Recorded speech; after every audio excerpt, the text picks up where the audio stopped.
Welcome to the Gun Talk After Show. If you're on hold, stay there. We'll try to get to everybody. Every call from every listener, no matter what the issue or problem, is important to us. So stick around for a little while as we call Tom Gresham back to the microphone and let our hair down a little bit. Along with a little help from our show producer, Jim Kinsey, who will offer some words of wisdom, and Gun Talk Tech extraordinaire Michael will be checking in. And now, once again, here's Tom. All right, this is the After Show. Tom Gresham here. Yeah, Gun Talk. We're going into extra innings around here. We've got Jim and Michael in the studio there. Hey, Jim, you there? Oh, yeah, we're here. All right, Jim Kinsey is joining us here, and we're going to take a few calls, and we'll add this into the podcast, having some fun.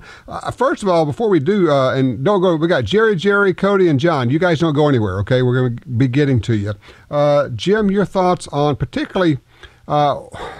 we had a caller, Milt, who agreed to a search and got himself in real trouble with California law enforcement. Your thoughts on that call? Yeah, well, that's a tough one because you're in a situation, it sounds good to just say, I don't consent to searches, and that's great. But then you got to realize you're up against a guy who's dealing with criminals most of the time. And even if you're a totally law-abiding citizen, he's got reason to suspect, well, gee, why don't you want to search? Because majority of the time, people say, yeah, go ahead and check. So, I mean, you got to kind of look at it from both sides. I understand exactly what you're saying. It just in play, you got to handle it right. Well, I think a lot of it is you have to have thought this through ahead of time. You can't make it up on the fly. You have to have played it out in your head. You say, okay, if this happens, this is what I'm going to do. I'm just going to say, officer, I don't consent to searches. And I know people are saying, but, I want to cooperate. I'm a good guy. Yes, you are. And here's the really hard part for people to understand, to grasp, to get a hold of, frankly, is being the good guy doesn't mean you don't get in trouble. It should, but it doesn't. And most cops are great, and they're good guys, and some are not, and they're really seriously bad guys.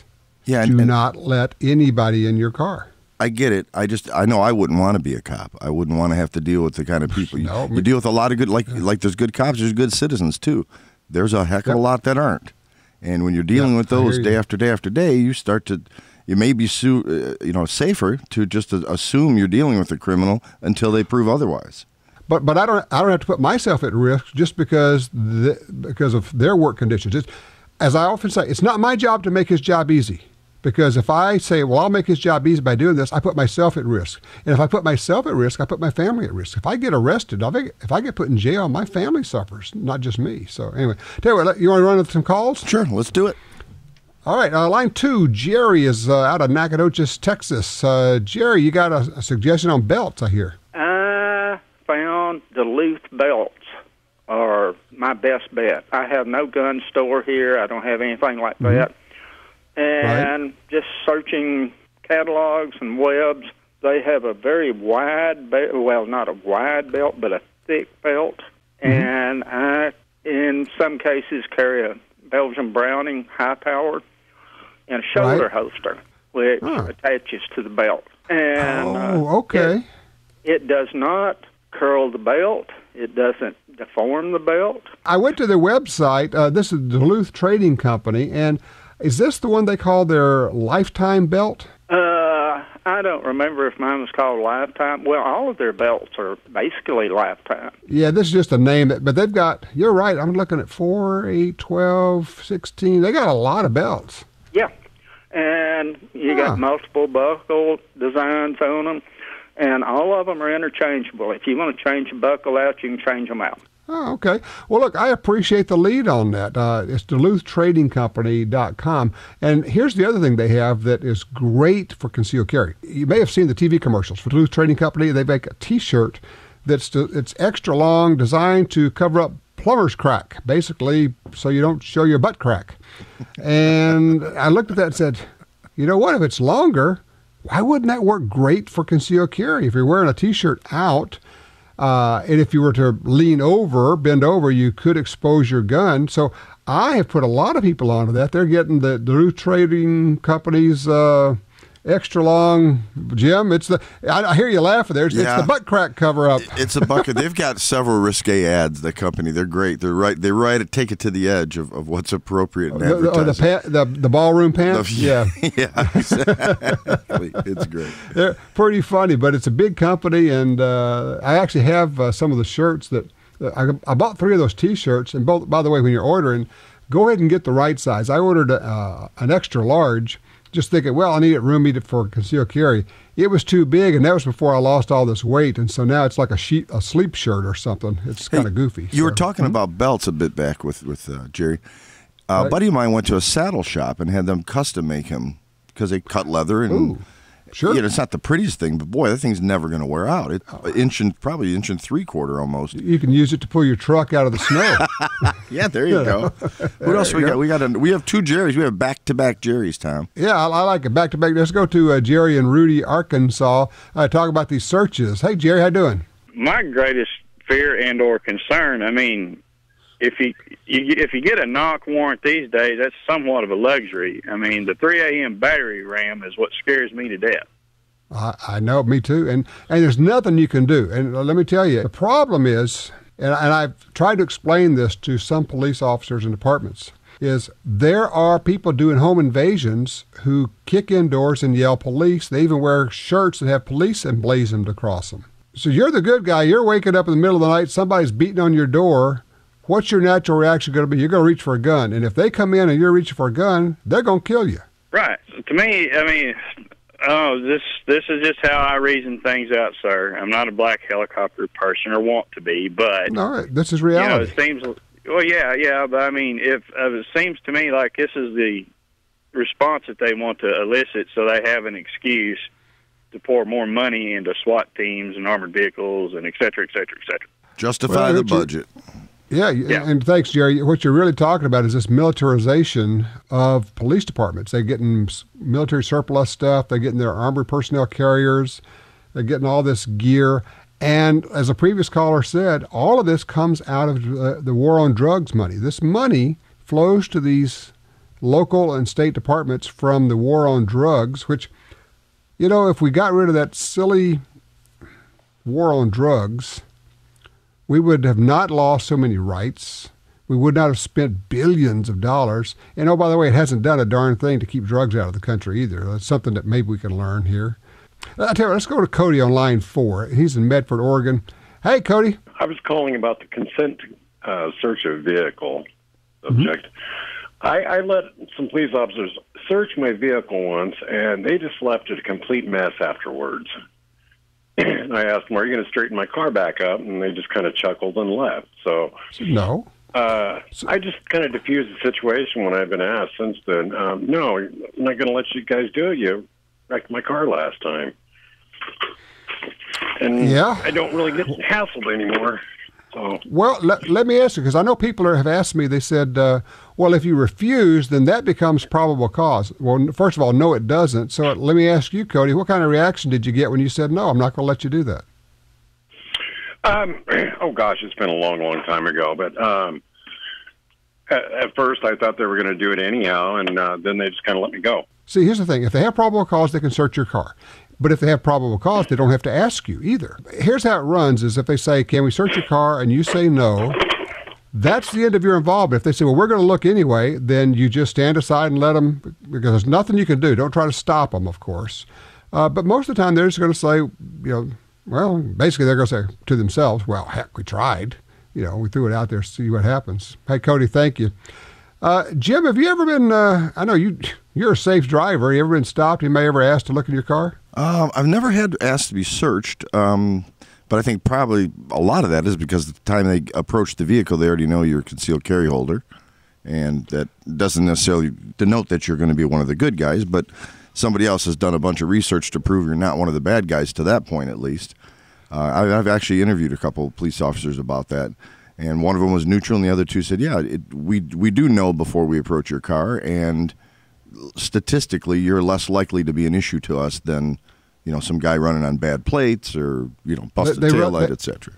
they know that because they can, when they run your plates, that comes up? Yeah, oh yeah, in Ohio it does. I would think it does most places, but it definitely does in Ohio. They know you've got a carry permit because you have to present it as soon as they approach the vehicle. And if you don't, then they've got one up on you. I guess my question for you would be, what about having a supervisor be present? Say, if you want to search the vehicle and you're going to make me wait here 3 hours, get a warrant, do whatever you have to do after the I don't consent portion. Because at some point you can only give that answer so much, and they're going to. You can always ask for a supervisor. They're not obligated to get one. You can say, if I say, well, what's the problem? Say, well, you know what? I would feel more comfortable if you guys would get a supervisor in here. That's probably you're real close to the point where it's time to stop talking. If they keep pushing, say, you know what, officer, I think I'm through talking with you. I'd like to talk to my lawyer now. Just done. Cut it off. Tell you what, Jim, this is probably a good time. We'll take a quick break. Don't go anywhere, John. We're going to get to you, and then we can come back and talk a little bit more. Sound good? Works for us. All right. You already know Liberty safes are great values. Now they're offering an even sweeter deal for Gun Talk listeners. At LibertySafe.com, click on the Fat Boy safe and type in Tom. Liberty will give you up to $250 off your purchase. Protect the things you value most. LibertySafe.com, click the Fat Boy safe, promo code TOM, save up to $250. That's LibertySafe.com. LibertySafe.com. TopGunSupply.com carries a large selection of fine firearms and accessories. Get all the parts you need for your Sig Sauer, HK, and Glock pistols. Grips, screws, recoil springs, sights, barrels, magazines, holsters. The list goes on. Our knowledgeable sales staff, professional service, great prices, and super fast shipping are here to help you. Check us out today. TopGunSupply.com. TopGunSupply.com. At Double Tap Ammunition, we hand inspect every round that we make, and we use only the best components to give you the best ammunition on the market. Try us out at www.doubletapammo.com and use the promo code GUNTALK for 10% off your order. From the time Sam Colt created the Colt Navy revolver, Colt handguns have set the standard. Today, that single-action Army revolver is still available, showing craftsmanship known worldwide. The 1991 series of autos continues the legacy started by the world-famous Colt 1911. And the Mustang brings back a lightweight 380 classic design, perfect for carry. To see more, go to coltsmfg.com. Colt, the legend continues.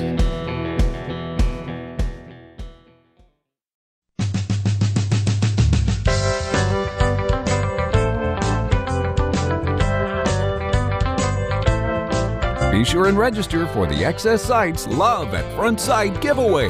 Grand prize winner gets a Remington 870 Tactical Express Shotgun with XS front and rear sights, custom lasered with the XS Sight and Gun Talk logos. 10 winners will win an XS Sights Good Guy swag bag, complete with a $200 gift certificate to put toward a pair of XS Sights. Enter to win right now at guntalk.com/win through February 28th. Good luck, and now back to Tom. All right, we're back with more of our After the Show show. We gotta have a name for this thing. Somebody's got to come up with a good. It's not Reloaded. It's something else. It's Recoil, maybe. High capacity, extra rounds. I don't know. It's something. We're gonna come up with something. Spare mag. Spare mag. There you go. I like it. All right, we got John and Jason. We're going to get to these guys. Hey, John is in Moscow, Idaho. Hey, John. It's got to be cold up there. Oh no, it's pretty nice right now. Well, you are in the banana belt of Idaho there. Oh, just above it. But yeah, we're right actually by the where they make CCI. Oh, that's right. You are up there. Now, was that the Salmon River area? No, it's actually the Snake River. Snake River. And Clearwater River. Okay, I knew it was one of those S rivers. I couldn't salmon snake. I couldn't remember. Really good salmon. But yeah, what's up? It's strange that we only live like about 26 miles away from where the plant is, and we're not seeing any 22 ammo of either federal or CCI brand around here at all. You can't go get seconds from the factory or anything? Man, that would be cool if you could. used to be able to, down at a local sporting goods store down there in Lewiston, could go get second bullets. And that for reloading. So that was really good, but that fell through a few years back. I think probably they're selling all of those now. Yeah, I think so. So. Is there anything we can help you with? Oh, yeah, actually, I'd like to weigh in on the search, especially on vehicles. Since I normally buy used vehicles and that, I mean, I haven't been stopped, and neither is anyone in my family, but since I buy mostly used vehicles, you never know what you're going to find in it. Like, I bought a used truck about a year ago, and one of my kids found a pill in the truck just, about 2 weeks ago. And I, asked everybody, is this yours? Do you know what it is? I had no idea what type of pill it was. It looked like it could be, a vitamin E pill or a fish oil pill, but you have no idea what's in the truck if it was used. It's funny you mentioned that. I bought a used car a few months ago and was poking around in the trunk and kind of looked, swear this is absolutely the truth, poked around and looked, and there's like something shiny, and I look, and there's I'm not making this up, a Ziploc, a baggie, and it is full of some kind of pills that look like they have plant material in them. Yeah. And, it didn't take me long to get those gone and in the trash and out of there, but here you go. Not my stuff. How many times have the police heard, hey, that's not my stuff? Yeah, the question I have is what happens when you get in a situation like a rental car? Good question. You don't know who's been in that car before you, and you're taking out a huge liability there. And they don't clean those things out that well, and there could be something stuck under a seat. I mean, there could be anything from, drugs, guns, anything, yeah. Drugs, guns, whatever. Exactly. Body parts, who knows? It would make for a good story, but, and as we say, and every time you have to tell the police, but I can explain, it's time to be quiet. Yeah, you're in trouble then. That's it. Well, it's an interesting thought, John. When you think about a used car, people don't think about that. I actually have wondered if you could take your used car to the police where they have their canine unit and say, look, could you guys run the drug dog around this? I just bought this car. I just want to make sure it's safe.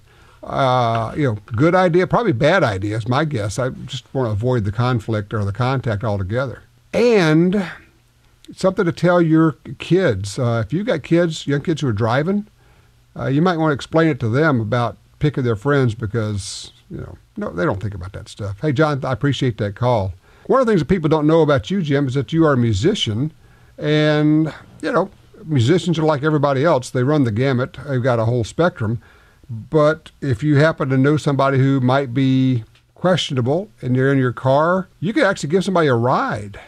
And all of a sudden there's something in your car you didn't know it was back there. I mean, it's just an awful lot of ways. Keep in mind, I deal with musicians and drummers, so that runs here we go. We're starting that again. That's right. Did you get the banjo jokes I sent you, by the way? Yeah, as a matter of fact, I forwarded them to a very good banjo friend of mine who played a benefit last night for us. She played a bluegrass thing. Yeah, okay. Tell people what you did last night. Last night we had a benefit for a gal passed away at age 32, and in her sleep she passed away, orphaning 6 children. Ages 2 to 14. So some friends decided to throw a benefit and asked if I could handle the music side. Of course, I said, oh, yeah, absolutely. Sure. So we hooked up. Within 7 hours, we had 9 A-caliber groups from our area volunteer. Several people tipped the bands, and they all donated that. At the end of the night, you're supposed to stop at 10 o'clock. They said, well, we'll pay you a couple $100 to play 2 more sets. I said, go ahead and pay us, but it's going right back into the jar. Yeah, we're just going to put it in the kitty with everything else. So we had a great night. A lot of folks came out, and they made over $10,000 for these 6 kids. Well, good for you guys. It'll be a good start. So outstanding. All right. By the way, for those who are wondering, U.S. Customs are different. U.S. Customs can go into your car. They don't need your permission. Don't get crosswise with Customs. Just shut up. And they won't repack it. I've actually at Customs. I've had our entire van taken apart. Why? Because we were musicians. Yeah, because they could. And they don't put it back together. They'll tear it up and leave it on the side of the road. Yes, sir. Yep. Let's talk to Jason on 3 there. Hey, Jason, how you doing? Hey, not too bad. How you doing today? Great. Hey, yeah, just calling. You were asking about what people carry, I guess, on a daily basis.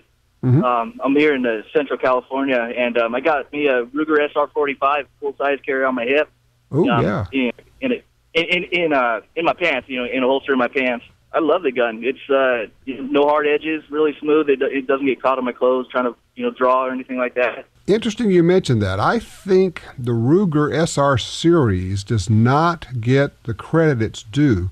The SR9, SR40, SR45 are all great, and their compact versions are really slim and trim, and they shoot really well. Now, here's a question for you. They come with a thumb safety, but it's kind of a teeny tiny thumb safety.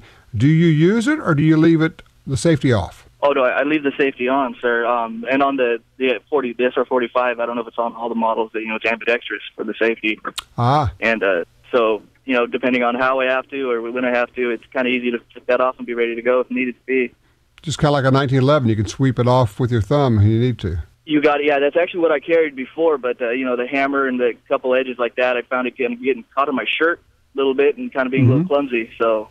This has actually turned out to be a lot nicer of a sidearm, actually. Well, I really like the Ruger SR series, and the triggers, when they first came out, they were a little bit rough, and they have smoothed them out, and they're very nice now. They have. I have an SR9 that, you couldn't really tell pulling that trigger when it's going to snap, but this 45, you know exactly, you get to know exactly whenever it's going to pop back and fire off. Yep, they're very nice. All right, thanks, Jason. I appreciate that. So, Jim, what are you carrying these days? Well, I keep going back and forth. I don't carry my Kimber 10. You know that, right? It's too pretty to carry. Yeah. The Kimber 45, classic, commander size. And then I'll go back and forth. I got a Taurus 24/7 that's just an old bull, and I keep that handy. I kind of switch out depending on what I'm wearing. If I'm wearing something really loose, I'd rather have the extra capacity. I'm a spare mag either way, but still the round capacity is bigger on the 24/7. And I'm just, creature of habit, I guess. Yeah. Well, we do, and then we switch out and then try different holsters and different rigs. And therein lies part of the problem, don't you find? And I know you talk to a lot of people who are getting involved in concealed carry, and Michael as an instructor. People say, well, what do I need? And you say, you want to tell them, I wish I could tell you exactly what you need, but I don't know what's going to work for you, right? Right. I tell them buy an empty cardboard box, and they say, why? I say, because you can start putting your holsters in it. You're going to put holsters in it. And it goes for guns, too. I can't tell you which gun's going to feel right to you, which one you're going to like. I mean, there are a billion people like Glocks, and I find Glocks to be a little blocky for my little short fingers, although the latest generations are much trimmer. Right. But, it's one of those deals that another guy says, man, I love this. You go, great. That's why they make them, all these different ones. Yeah, shoot a bunch is what I tell people. Shoot a bunch or come out here, we'll shoot a bunch, see something you like. It's all about feel. It really is, because you best gun in the world. If it doesn't fit your hand, you're not going to be a real good shot with it. There you go. Well, guys, Jim and Michael, I appreciate your help pulling off our first after the show. Do you like this inaugural music I'm playing in the background? Do you enjoy this? You're messing with me again, right? I'm sitting there going, wait a minute, I'm old, I can't hear the high tones. Now I can't hear the any tones. Jeez. There you go. Well, first one sounds like it's in the can. There you go. We'll keep doing it. Great. All right. Thanks, guys.